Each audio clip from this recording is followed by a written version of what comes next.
Pour ouvrir ce nouveau mois placé sous le signe d'une grâce abondante, les privilégiés participants du FIED Atakpamé se sont réunis ce mardi 3 février 2026 dans la salle de Nice Hotel. À la gouverne de cette rencontre, le coach Marguerite Aoku, trésorière du FIED Atakpamé, qui a officiellement lancé les activités avec l'hymne et le credo FIED, brillamment conduit par les princesses Martine Aoku et Mokupo Dédé Dokuvi.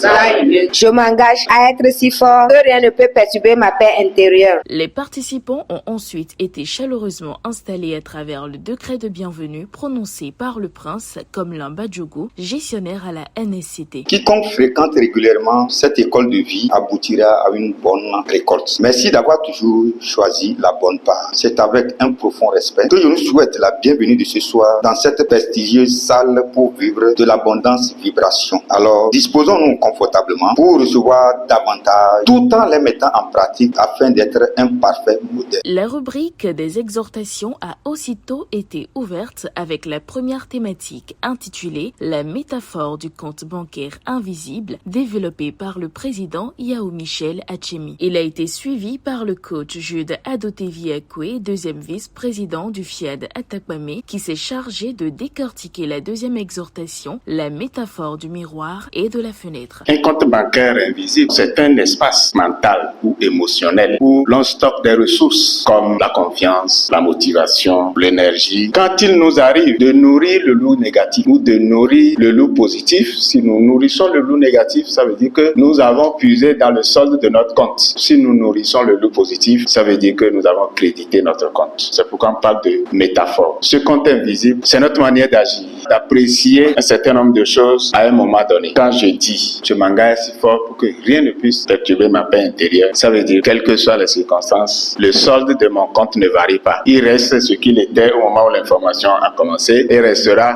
ce qu'il sera au moment où l'information finira. Le miroir représente l'introspection, la capacité de se regarder soi-même et de se connaître. La fenêtre, dans ce cas, représente l'ouverture aux autres, la capacité de voir au-delà de soi-même et de comprendre les autres. Cette métaphore voudrait nous dire de se regarder pour se connaître, pour pouvoir s'améliorer et regarder au-delà de nous-mêmes pour comprendre les autres et contribuer à leur bien-être. Pourquoi regarder dans le miroir et par une fenêtre? Quand on est chef d'entreprise, on doit voir dans le miroir pour évaluer ses forces et ses faiblesses et regarder par la fenêtre pour comprendre les besoins de ses clients et les besoins de ses employés. Au lieu peut-être d'accuser les employés que c'est eux qui sont des paresseux. C'est ça, regarder le miroir. De la même manière, face à une réussite, il faut voir à travers la fenêtre pour considérer l'effort de ceux qui ont contribué à cette réussite. S'en est suivi l'instant tant attendu du Showtime, apportant convivialité à l'Assemblée. Avant la poursuite du programme, une nouvelle rubrique a été instaurée, la pratique du premier mouvement recommandé dans le cadre de la santé totale, marquant une volonté d'allier développement personnel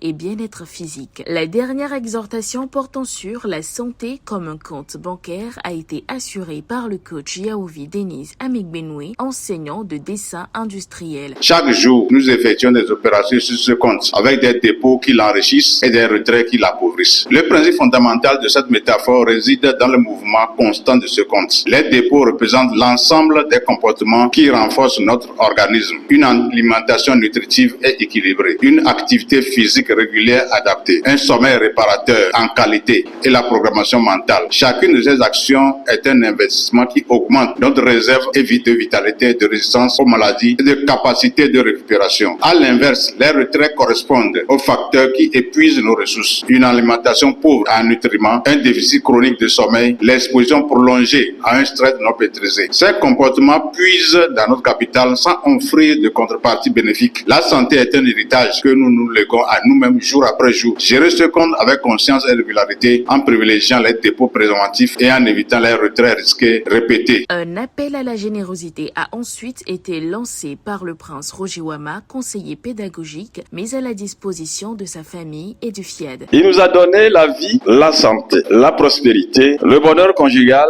et que demande-t-il en retour? Rien d'autre que notre cœur, notre amour et notre reconnaissance. Ensemble, donnons à Dieu avec amour et gratitude et voyons comment il nous bénit en retour. Pour clôturer la soirée dans une atmosphère d'énergie positive, les participants ont été conduits dans une programmation par le coach Ediaba Noël Ohini, opérateur économique. Je renonce à ma nature humaine et à ses conditions charnelles. Je renonce à ma nature humaine et à ses conditions charnelles. La soirée s'est conclue autour d'un cocktail, laissant chaque participant le cœur rempli, l'esprit édifié et le sentiment d'une satisfaction totale.